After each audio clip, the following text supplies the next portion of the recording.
Homeopathy की सारी छोटी बड़ी खबरों के लिए कीजिए मेरे चैनल को सब्सक्राइब नाउ का बटन दबा के साथ ही साथ दबा दीजिए बेल आइकन भी। तो चलिए आइए जानते हैं कि आज की न्यूज़ क्या है। अपने आखिरी क्वेश्चन से हम स्टार्ट करते हैं। Fatal dose of oxalic acid poisoning, तो ये है 20 ग्राम। तो आगे बढ़ते हैं। जैसा कि आप समझ गए होंगे कि ऑक्सैलिक एसिड पॉइजनिंग का जो फेटल डोज यानी खतरनाक डोज होता है वो होता है 20 ग्राम का। आगे बढ़ते हैं और देख लेते हैं स्लीप वॉकिंग यानी कि सोते समय चलना को क्या कहते हैं, तो उसे कहते हैं सोमनबुलिज्म। याद रखिएगा। और आगे बढ़ते हैं अब 23 क्वेश्चन नंबर पे हम हैं। और यूनिवर्सल एंटीडोट, किसी भी पॉइजनिंग का एक यूनिवर्सल एंटीडोट होगा और होना भी चाहिए।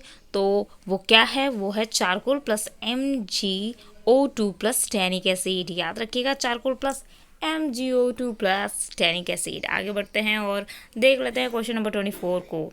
Fatal dose of methyl alcohol is, तो अगर फैटल डोज मिथाइल अल्कोहल की बात की जाए कि मिथाइल अल्कोहल का फैटल यानी कि खतरनाक डोज क्या हो सकता है, तो 60 to 200 ml।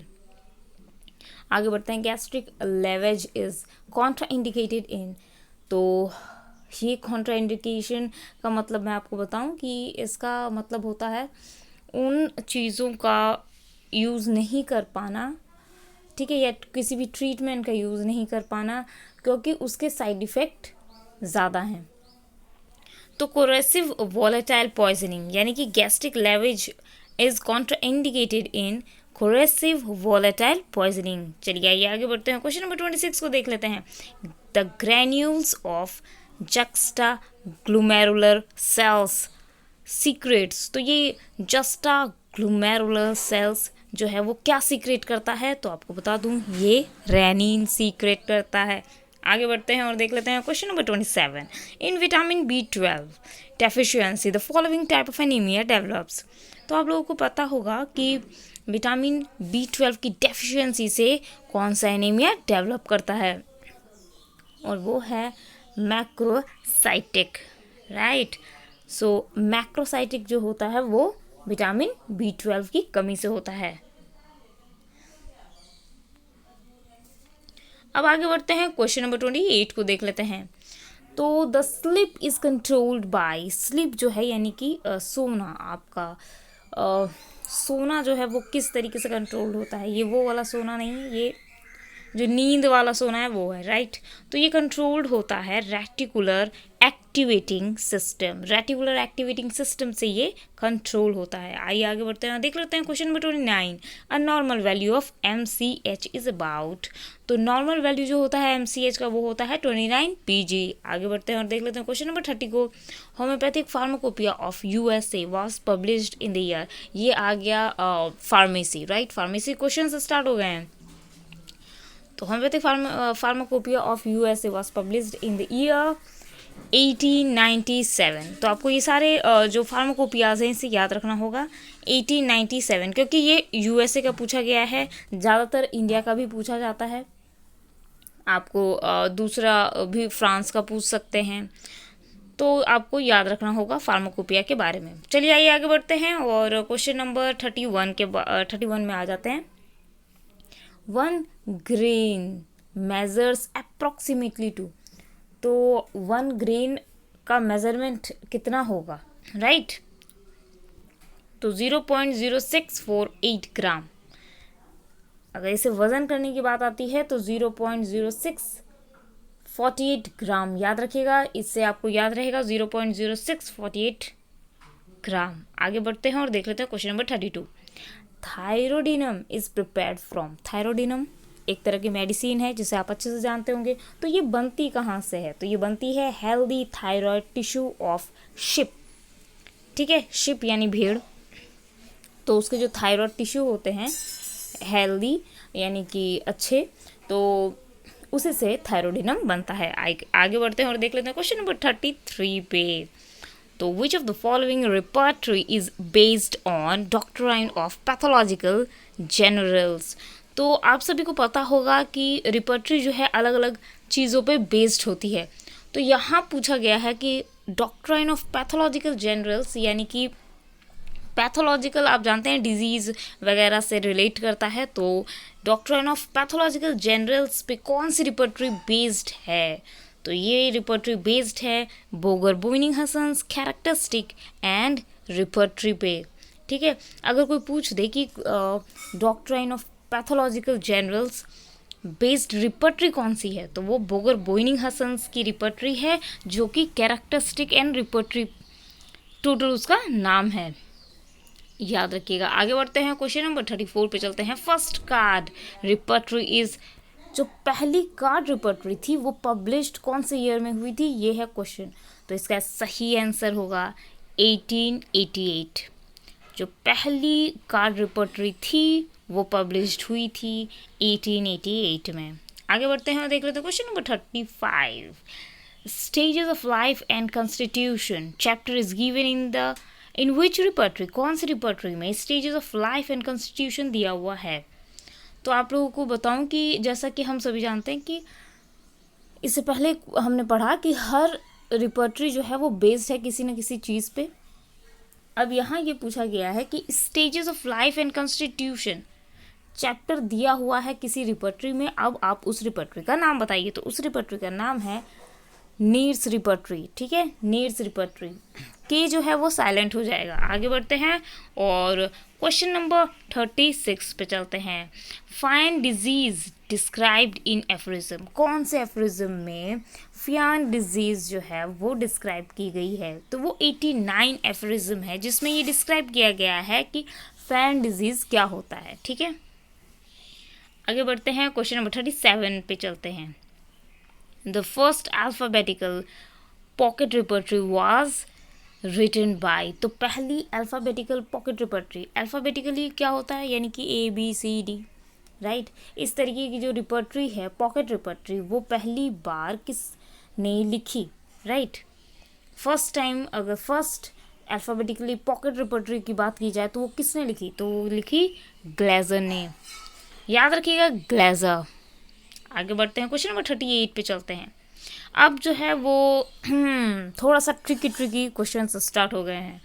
Headache from ironing on coughing gradually increases until evening from constipation is the characteristic feature of. Headache यानी कि सर में दर्द, फ्रॉम आयरनिंग ऑन कफिंग और ग्रेजुअली इंक्रीजेज until इवनिंग, यानी शाम तक वो बढ़ता है, राइट।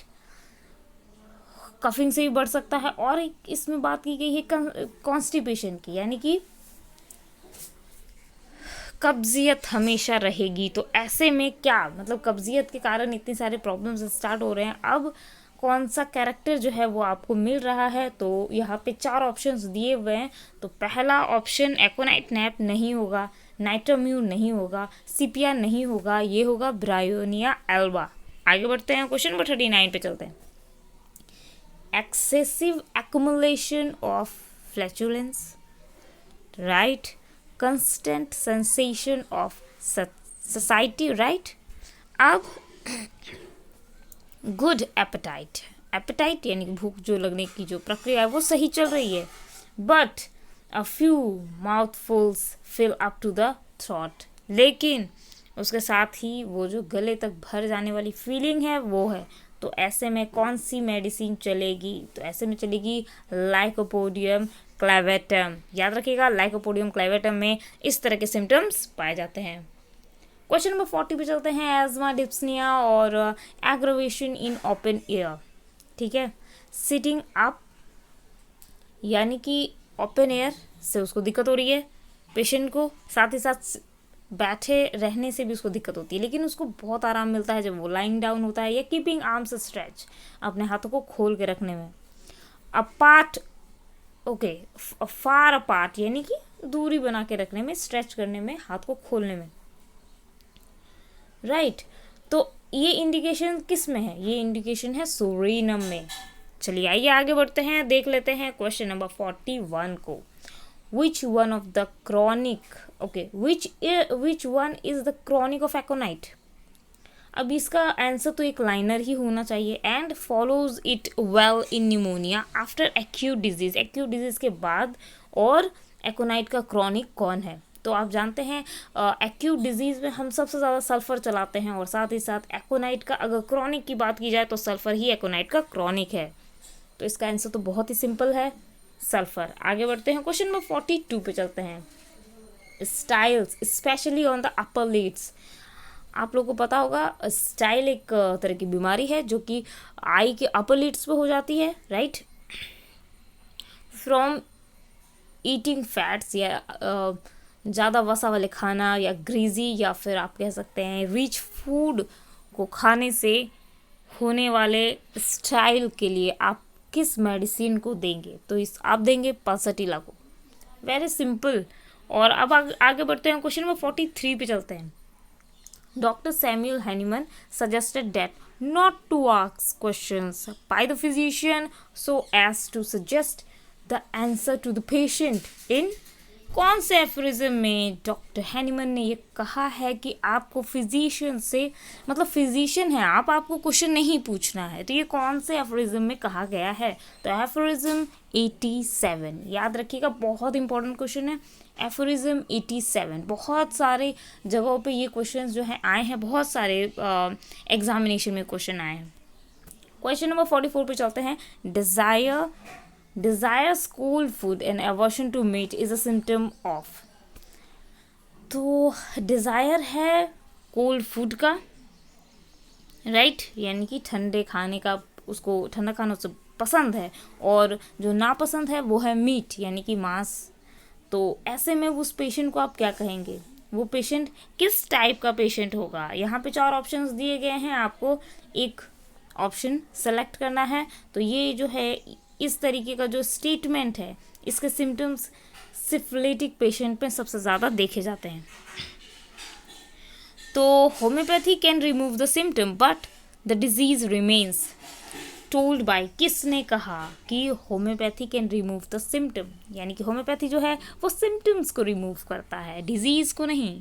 तो ये जो बात कही गई है ये हाफेलैंड ने कही है, याद रखिएगा, हाफेलैंड ने कही है। ये बहुत ही स्टेटमेंट वाइज क्वेश्चंस जो है वो बहुत ज़्यादा आजकल आते हैं, और भी बहुत टाइप्स के क्वेश्चन आते हैं जिसे मैं आगे ज़रूर बताऊंगी। अगर आपको मेरा ये वीडियो पसंद आ रहा हो तो इसे लाइक कीजिए, इसे शेयर भी कीजिए अपने दोस्तों के साथ,